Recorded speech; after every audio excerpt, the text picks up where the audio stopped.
من الشیطان الرجیم بسم اللہ الرحمن الرحیم فما آمن لموسیٰ الا ذریۃ من قومہ علی خوف من فرعون وملئهم ان يفتنهم وان فرعون لعال في الارض وانه لمن المسرفين وقال موسى يا قوم ان کنتم آمنتم باللہ فعلیہ توکلوا ان کنتم مسلمین فقالوا علی اللہ توکلنا ربنا لا تجعلنا فتنة قوم الظالمین صدق اللہ العظیم۔ عزیز ساتھیو، تمام حمد و ثنا، تعریف و توصیف اس رحیم و کریم رب کے لیے جس کا رحم اور کرم ہر سو وسیع ہے۔ اس کے بعد لاکھوں کروڑوں درود و سلام اس نبی مہرباں پر جنہوں نے اللہ رب العزت سے حق کو پا کر ہم تک حق پہنچانے کا حق ادا کر۔ عزیز ساتھیوں، پہلے بات تو یہ ذہن میں رکھیے، یہ درس قرآن کی کلاس نہیں ہے، یہ درس قرآن کی کلاس نہیں ہے۔ جس دن پہلے دن جب ہم نے قرآن کلاس کا آغاز کیا تھا، یہ بات ہم نے طے کی تھی، اس پہلے کلاس میں دوست احباب موجود ہوں، ان میں سے کچھ تو نے یاد ہوگا، یہ درس قرآن کی کلاس نہیں، یہ قرآن کلاس ہے۔ قرآن کلاس کا مطلب یہ قرآن پڑھنے کا طریقہ، اس لیے میں لفظ لفظ آپ کو پڑھاتا ہوں اور لفظ لفظ کا ترجمہ بتاتا ہوں، اور آپ کو دیکھتے بھی ہوں گے میں نماز کے اندر تھوڑی تلاوت کرتا ہوں اور الفاظ کو واضح اس لیے ادا کرتا ہوں تاکہ ہم ساتھ اپنا جائزہ لیتے رہیں، ہم نماز میں پڑھے جانے والے قرآن کا کتنا حصہ سمجھ گئے۔ یہ درس قرآن نہیں ہے۔ درس قرآن کے لیے اور بہت سے آپ کو میڈیا پر لوگ مل جائیں گے، مفسرین مل جائیں گے تو درس قرآن دیتے ہیں۔ یہ درس قرآن نہیں، یہ قرآن کلاس ہے، اس لیے لفظ لفظ پڑھاتا ہوں، میری کوشش یہ ہوتی ہے۔ اور یاد رکھیے، قرآن کلاس کا ایک اصول ہے، یہ میں 2 سال کے بعد آپ کو اصول بتا رہا ہوں، ٹھیک ہے؟ اس کو تھوڑا سمجھیے۔ یہ اصول یہ ہے، قرآن جو آپ نے حصہ یاد کرنا ہے، جب آپ اس کو اتنی اونچی آواز سے پڑھیں گے کہ آپ کے کان اس آواز کو سن لیں، وہ آواز آپ کے دل اور دماغ پر اثر کرے گی۔ اس لیے آپ کے علم میں یہ بات ہونی چاہیے، جو نمازی تنہا نماز پڑھ رہا ہے اس کے حوالے سے حدیث موجود ہے کہ اتنی اونچی آواز سے نماز پڑھے کہ اس کے کان خود سن لیں۔ کبھی تہجد کی نماز آپ اٹھ کے پڑھیں اور تھوڑی سی اونچی آواز آپ رکھیں کہ آپ کے خود کان سنیں جو آپ بول رہے ہوں، آپ کی توجہ بھی برقرار رہے گی اور اس کے اثرات بھی آپ کے دل و دماغ پر ہوں گے۔ کبھی کر کے دیکھیے۔ اس لیے یہ جو کلاس ہے یہ درس قرآن کی کلاس مت سمجھیے اسے، یاد یہ ہے قرآن کلاس۔ اس میں جو میں لفظ پڑھاتا ہوں اگر ہم اسے اونچی آواز سے ادا کریں، مجھے آج بھی ملک جمیل صاحب مرحوم یاد ہیں، انہوں نے ہماری ایک ہی کلاس اٹینڈ کی تھی اور آپ سب اس کے گواہ بھی ہوں گے جو اس کلاس میں تھے۔ میں حیران ہوں کہ اس وقت تک ہماری آوازیں بہت پست ہوتی تھی، سب سے اونچی آواز مسجد کے اندر میں ملک جمیل صاحب کی سن رہا تھا، آپ سب اس کے گواہ ہوں گے کہ لوگ سمجھتے ہیں قرآن کلاس اور ہے، درس قرآن اور ہے۔ اس لیے اونچی آواز سے، اتنی اونچی آواز سے پڑھیں کہ میرے کان جو آپ کہہ رہے ہیں وہ آپ کے کانوں تک آواز جائے۔ دوسری بات ہے، جو کچھ ہم یہاں پڑھتے ہیں اسے دن میں کوئی لمحہ نکال کر ان آیات کو، 2 یا 3 آیات ہی تو ہیں، ان کو اگر ہم ایک دفعہ دیکھ لیں کہ اس میں ہم نے کیا صبح پڑھا تھا تو اس کی ایک مزید چاشنی ہو جائے گی، وہ آیات آپ کے دل و دماغ کے اندر اتر جائیں گی۔ یہ بہترین نسخہ ہے، یہ میں 2 سال کے بعد آپ کو بتا رہا ہوں، ڈرتے ڈرتے بتا رہا ہوں، یہ بھی میں بتا دوں آپ کو۔ اور 2 سال کے بعد اگر آپ اس طریقے کو اختیار کر لیں، آپ قرآن پاک کسی مسجد میں چلے جائیں، آپ کوئی وہ صورتیں جو ابھی ہم نے نہیں پڑھی، مجھے اتنا یقین ہے جو 11 سپارے پڑھ لیے ہیں اور اب جو آگے پڑھیں گے وہ امام کے پیچھے کھڑے ہو کر ان الفاظ کا مفہوم ضرور سمجھ سکتا ہے کہ امام صاحب اس نماز میں کیا کہہ رہے ہیں، کیونکہ رب سے ہم کلامی ہوتی ہے، ہم رب سے ہم کلام ہو رہے ہوتے ہیں نماز کے اندر، تو جو تلاوت حصہ پڑھی جاتی ہے، عرب کے لوگ صحابہ اس کو سنا کرتے تھے، کئی ایسے لوگ صرف نماز کے اندر تلاوت سن کر اسلام قبول کر لیا تھا عرب کے لوگوں نے، کیونکہ جانتے تھے یہ الفاظ کیا ہیں۔ اس لیے اسے درس قرآن سمجھنے کی غلطی نہ کیجیے، یہ قرآن کلاس ہے، اسے ہم قرآن کلاس ہی کی طرح چلائیں، اور قرآن کلاس میں ادب، احترام اور تقدس اور اخلاق اور اخلاص یہ لازمی سرمایہ ہوتا ہے جس سے ہم دین کو سمجھ سکتے ہیں، اور ادب اس دین کا سب سے پہلا زینہ ہے۔ ہم نے قرآن میں سورہ یونس کی ہم نے 82 آیات پڑھ لی ہیں۔ گزشتہ آیات بینات ہم یہ پڑھ اور سنائے کہ موسیٰ علیہ السلام جب فرعون کے پاس گئے تو فرعون نے تم سب سے پہلی بات کہی کہ ہم آباء و اجداد کے طریقے چھوڑ دیں، اور دوسرا تم یہ سیاسی طاقت چاہتے ہو، اقتدار ہم سے چھیننا چاہتے ہو، اور تم جو کر رہے ہو تو جادو ہے، ہم ابھی تمہارے سامنے جادوگروں کو اکٹھا کر لیتے ہیں اور موسیٰ علیہ السلام نے کہا لے آؤ بھائی جو تم کرنا چاہتے ہو کرو، اور ان قریب اللہ اس جادو کو باطل کر دیں گے اور حق کو حق واضح کر دیں گے۔ یہ تھی گزشتہ آیات۔ آج کا سبق آیت نمبر 83 سے شروع ہوتا ہے۔ فرما اعوذ باللہ من الشیطان الرجیم، فما پس نہیں آمانا ایمان لائے لموسیٰ موسیٰ علیہ السلام پر الا مگر ذریتن چند تھوڑے سے نوجوان من قومہ ان کی قوم میں سے، علی خوفن خوف کے سبب، من فرعون فرعون کے، وملئہم اور ان کے سرداروں کے خوف کے سبب، ان یفتنہم کہیں وہ انہیں آزمائش میں تکلیفوں میں نہ ڈال دیں۔ وَإِنَّ فِرْعَوْنَ اور بے شک فرعون لَعَالٍ بڑا بنا ہوا تھا فی الارض زمین میں، وَإِنَّهُ پس بے شک وہ لَمِنَ الْمُسْرِفِينَ حد سے بڑا ہوا تھا۔ اس آیت میں بڑی اہم چھوٹی چھوٹی باتیں، بڑی اہم باتیں بتائیں۔ پہلی بات تو یہ ہے فما آمن لموسیٰ، اس آیت اس لفظ کے اندر بڑا اہم چھوٹا سا علمی نکتہ چھپا ہے۔ یہاں دیکھیے فما آمنا موسیٰ کہا جا سکتا تھا کہ موسیٰ پر ایمان نہیں لائے مگر اس کی وجہ یہ ہے، لیکن لموسیٰ آمنا کے بعد لموسیٰ کا لفظ لام کو ساتھ لائیں۔ عربی گرامر کے کچھ اصول ہیں، یہ بڑی زبردست چیز ہے۔ قرآن کو پڑھیے، قرآن اللہ کا کلام ہے، عجیب چاشنی دیتا ہے۔ یہ لام ہمیں بتاتا ہے کہ موسیٰ علیہ السلام جو قوم بنی اسرائیل تھی وہ کافر نہیں تھے، وہ کافر نہیں تھے، وہ سب مسلمان تھے، سب ابراہیم علیہ السلام کے ماننے والے تھے، سب حضرت یعقوب علیہ السلام کو نبی مانتے تھے، سب حضرت اسحاق علیہ السلام کو اللہ کا نبی مانتے تھے، اور موسیٰ اور ہارون علیہ السلام کو بھی اللہ کا نبی مان چکے تھے۔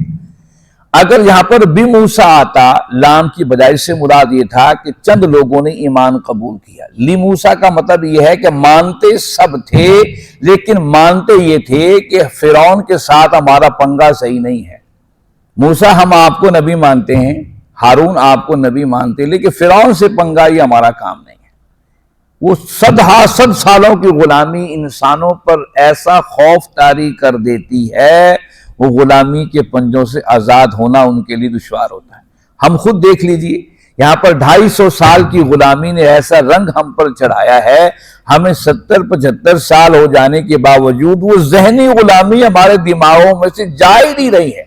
ہم صحیح کو صحیح، حق کو حق، غلط کو غلط کہنے کو تیار ہی نہیں ہے۔ یہ سب سے بڑی ذہنی غلامی، اور فرعون تو سالوں سال بنی اسرائیل پر حکومت کرتا رہا تھا، یہ مانتے، چھپ کر نمازیں بھی پڑھتے تھے، چھپ کر عبادات بھی کیا کرتے تھے، سب کرتے تھے، لیکن کہتے تھے، اسی آیت میں بتا دیا، آگے جا کے ہم دیکھیں گے اس آیت کے اندر، اس سے یہی سمجھ لیجیے فما آمن لموسیٰ، سارے موسیٰ علیہ السلام کو مانتے تھے، لیکن موسیٰ علیہ السلام جو کہہ رہے تھے کہ ہم عملی طور پر فرعون کے سامنے کھڑا ہونا ہے، اس بات کو الا ذریتن، ذریت کا لفظ بھی بڑا زبردست ہے۔ ذریت سے مراد ہے نئی نسل، نوجوان لوگوں نے اس کو قبول کر لیا، چند نوجوانوں من قوم ہی، قوم میں کسی چند نوجوانوں نے سوچا کہ واقعی جو موسیٰ بات کہہ رہے ہیں ہمیں اس سے آزادی چاہیے ہے، اور ہمیں جرأت کے ساتھ کھڑے ہو کر بات کرنی چاہیے کہ غلط غلط کیا ہے اور صحیح صحیح کیا ہے۔ چند لوگوں نے اس کو قبول کر لیا، اور قبول نہ کرنے کی وجہ کہتے علی خوف من فرعون، فرعون کا خوف تھا، وملئہم اور ان کی سرداروں کا، ان کے سرداروں کا خوف تھا، ان یفتنہم کہ کہیں انہیں مارے نہ، آزمائش میں نہ ڈال دیں، تشدد نہ کریں، اس خوف کی وجہ سے اکثریت نے کہا ہم چھپ کر نماز موسیٰ پڑھ لیں گے، ہم اللہ رسول تمہاری باتیں مانیں گے، چھپ کر کریں گے، لیکن سر عام ہم سے مشکل ہے، فرعون کے مقابلے میں کون کھڑا ہو؟ ایک لفظ آیا ذریتن، چند نوجوانوں نے، ذریت کا مطلب ابھرتی جوانیوں نے۔ یاد رکھیے اس اسلام کی دعوت کے اندر ہمیشہ سے جن لوگوں نے حق کو قبول کیا وہ بالکل ینگ اور نوجوان تھے۔ آئیے یہ آیات مکہ میں اتر رہی ہیں، سب سے پہلے مخاطب اس وقت اہل مکہ تھے۔ ہم دیکھتے ہیں اس آیت سے مراد ان کو بتانا کیا مقصود تھا۔ آج یہاں 1450 سال بعد بیٹھ کر اس آیت کو پڑھ کر ہمارے سامنے پوری مکہ کی زندگی گھوم جاتی ہے۔ اللہ کے نبی صلی اللہ علیہ وسلم پر جو پہلے لوگ ایمان لائے ان میں دیکھیے علی ہیں، علی ابن ابی طالب ہیں، جعفر ابن ابی طالب ہیں، حضرت زبیر ابن عوام ہیں، حضرت طلحہ رضی اللہ تعالیٰ عنہ ہیں۔ یہ وہ صحابی ہیں بنیادی جن کی عمر 20 سال سے بھی کم تھی، یعنی کہ آپ جو پہلے لوگ جو ایمان لائے، آپ ذرا ان کی ترتیب دے کہ سب سے پہلے جنہوں نے آپ کی آواز پر لبیک کہا ان کی عمریں 20 سال سے بھی کم تھی۔ ان سے ذرا آگے بڑھتے ہیں، آپ دیکھیے بلال حبشی رضی اللہ تعالیٰ عنہ ہیں، حضرت عبد الرحمن ابن عوف رضی اللہ تعالیٰ عنہ ہیں، اسی طرح حضرت صہیب رومی ہیں۔ ان کی عمریں 30 سال 20 اور 30 سال کے درمیان تھی۔ اس سے تھوڑا سا آگے بڑھی ہم دیکھتے ہیں عمر ابن خطاب رضی اللہ تعالیٰ عنہ ہیں، ہم دیکھتے ہیں عثمان ذی النورین رضی اللہ تعالیٰ عنہ ہیں، ہم دیگر صحابہ کو دیکھتے ہیں ان کی عمریں 30 اور 35 کے درمیان تھی۔ اس سے ذرا اور آگے بڑھیں، ابو بکر صدیق رضی اللہ تعالیٰ جو سب سے پہلے ایمان لائے ان کی عمر بھی 38 سال تھی، 40 سال کو وہ پہنچے نہیں تھے۔ اگر ہم آپ کی اس مکی ابتدائی دور کی زندگی کا پورا مطالعہ کریں ہم حیران ہوں گے، ایک صحابی رسول ہیں جن کی عمر آپ صلی اللہ علیہ وسلم سے عمر میں زیادہ تھی، اور وہ تھے حضرت عبیدہ بن مطلبی رضی اللہ تعالیٰ، عبیدہ بن حارث مطلبی رضی اللہ تعالیٰ عنہ۔ ان کی عمر آپ کی عمر سے کچھ زیادہ تھی، اور آپ کے ہم عمر ایک صحابی ہیں، ان کا نام عمار بن یاسر رضی اللہ تعالیٰ عنہ، جو بالکل آپ کے ہم عمر تھے۔ یعنی کہ قرآن بتا رہا ہے کہ اس دعوت کو ہمیشہ نوجوانوں نے قبول کیا ہے، کیونکہ بزرگ لوگوں کی اپنی مصلحتیں ہوتی ہیں۔ مکہ کے سردار بڑی عمر کے لوگوں کی بھی اپنی مصلحتیں تھیں، وہ کہتے تھے کہ نوجوانوں تمہیں کیا معلوم، ہم نے زندگی کے سرخ اور سفید دیکھے ہیں، ہم اتار چڑھاؤ دیکھ کر آئے ہیں، حکمت کے تقاضے یہ اور یہ ہیں، نہ کہ ان کے سامنے کھڑے ہونا ہے۔ اس لیے ہر نبی کی دعوت کے مقابل بوڑھوں اور بزرگوں کے تاثرات کچھ اور ہوا کرتے تھے، نوجوانوں کے تاثرات کچھ اور تھے۔ ہمیشہ سے معاشروں میں دنیا کے تاریخ کا مطالعہ کر لیجئے، خواہ وہ اسلامی تاریخ ہو یا یورپ اور مغرب کی تاریخ ہو، انقلاب ہمیشہ جو لوگ لے کر آئے وہ نئی نسل اور نوجوان لوگوں نے اٹھ کر معاشرے کے نظاموں کو بدلا ہے۔ تاریخ اس بات پر گواہ ہے، اور قرآن یہاں پر اسی بات کو واضح کر رہا ہے، فَمَا آمَنَ لِمُوسَىٰ إِلَّا ذُرِّيَّةٌ مِّن قَوْمِهِ، کہ موسیٰ صلی اللہ علیہ وسلم پر جو ایمان لائے، جن تسلیم کر لیا موسیٰ، آپ جو کہہ رہے ہیں ہم اسی پر مر مٹیں گے، إِلَّا ذُرِّيَّةٌ وہ چند نوجوان تھے، مِّن قوم، ان کی قوم میں سے، عَلَىٰ خَوْفٍ مِّن فِرْعَوْنَ، اور زیادہ کو خوف تھا فرعون کا، وَمَا ان کے سرداروں کا، أَن يَفْتِنَهُمْ کہ انہیں مشقتوں میں، تکلیفوں میں، دکھ میں نہ ڈال دیں، وَإِنَّ فِرْعَوْنَ لِعَالٍ فِي الْأَرْضِ، کیوں کہ فرعون اسے سب سے بڑا بنا ہوا تھا زمین کے اندر، اور آپ کو معلوم ہے فرعون نے آگے بڑھ کر اپنے خدائی کا اعلان کر دیا تھا اور کہا تھا کہ میں ہی خدا ہوں، میری ہی پوجا کرو۔ وَإِنَّهُ لَمِنَ الْمُسْرِفِينَ، بے شک یہ حد سے بڑا ہوا تھا۔ اس آیت میں بھی بڑا کمال ہے۔ مسرفین کا مطلب کیا ہے؟ اس کا معنی عام محدثین نے یہی معنی کہ حد سے بڑھ جانے والا، لیکن عربی کمال ہے، اللہ کی زبان ہے اور کمال ہے۔ اب میں اکثر کہا کرتا ہوں ہر زبان کی اپنی ٹیکنیکل الفاظ ہیں، اس کے اندر کوئی دوسری ٹرانسلیشن ممکن ہی نہیں ہے۔ جس طرح میں نے ایک دفعہ شاید مثال دی تھی، آپ کو یاد ہوگا کہ ہم اردو میں، عربی میں، اپنی زبان میں کہتے ہیں طلاق، ہم بیوی کو، خواتین کو، مرد دیتے ہیں طلاق۔ طلاق اس کے مقابلے میں انگلش کا لفظ ہے ڈائیورس، جس کو ہم استعمال کرتے ہیں ہمارے دنیا کے اندر، یورپ مغربی ملکوں میں استعمال ہوتا ہے، لیکن طلاق کے قریب معنی تو ڈائیورس بنتے ہیں، لیکن طلاق کے صحیح معنی کسی زبان کے اندر نہیں۔ کیونکہ طلاق ایک نظام کا نام ہے. سورہ بقرہ کے اندر آپ اور ہم پڑھ آئے ہیں طلاق ایک طریقہ کار کا نام طلاق ہے، جبکہ ڈائیورس یہ ہے کہ وہاں میاں اور بیوی علیحدہ اختیاری کرنا چاہتے ہیں. بیوی کہتی ہے کہ میں نے تمہیں طلاق دی، شوہر کہتا ہے میں نے تمہیں طلاق دی، ٹائم فیس معاملہ حل ہو جاتا ہے. لیکن اسلام ایسا نہیں، اسلام ایک نظام کی بات کرتا ہے. اس سے طلاق کی ڈیفینیشن کسی اور زبان میں ہو ہی نہیں سکتی. قریب معنی ڈائیورس، مصرفین کا لفظی معنی حد سے بڑے ہوئے، یہ قریب معنی ہے. لیکن مصرفین کا اصل معنی یہ ہے، اس کا اصل مقصد یہ ہے کوئی شخص اپنے مفادات کے لیے ہر وہ کام کر گزرے جو وہ سمجھتا ہے کہ مجھے کرنا ہے اپنے مفاد کے لیے، اسے مصرفین کہا جاتا ہے. چاہے وہ ظلم کے ذریعے اپنے مفادات کو حاصل کرے، چاہے پیسے کے ذریعے، چاہے کسی طریقے کے ذریعے اپنے مفادات کے حصول کے لیے جو جس حد تک چلتا چلا جائے، قرآن اسے مصرف کہتا ہے، مصرفین کہتا ہے. یہ قرآن کا امتزاج ہے بہترین. وقال موسیٰ، موسیٰ علیہ السلام نے کہا یا قوم، میری قوم، ان کنتم آمنتم باللہ، کہ اگر تم اللہ پر ایمان رکھتے ہو، فعلیہ توکلوا، پھر اسی پر بھروسہ کرو، ان کنتم مسلمین، اگر تم مسلمان ہو، مسلم ہو. اب یہ بنی اسرائیل سے خطاب تھا. بنی اسرائیل کافر نہیں تھے، یاد رکھیے. موسیٰ علیہ السلام کافر قوم کی طرف نہیں ہے، یہ مسلم تھے. یہ آیت ہمیں بتاتی ہے کہ یہ بات موسیٰ علیہ السلام اپنی قوم سے کر رہے ہیں. ان کنتم مسلم، اگر تم مسلمان ہو، اگر مسلمان ہو چھپ کر نمازیں، فرعون کے ڈر سے. یہ کیا ہے؟ عبادات تم پوری قوت سے کر رہے ہو، روزے رکھ رہے ہو، عبادات کر رہے ہو، سب کچھ کر رہے ہو، لیکن چھپ چھپا کر کیوں؟ اللہ کے احکامات، کائنات کا مالک اور بادشاہ ہے، اسی کے سامنے ہمیں سر تسلیم خم کرنا ہے. ہمارا مسلم ہے، مسلم کا نام ہے اطاعت اور فرما برداری کرنے والا. ہمیں رب کی اطاعت کرنی ہے. میں نے آپ کو بتایا تھا اس کائنات کی ہر چیز مسلم ہے، سورج سے لے کر آپ کے قدموں کے ساتھ لگنے والے، جوتی کے ساتھ لگنے والے ذرات، ان سب کا عقیدہ مسلم ہے.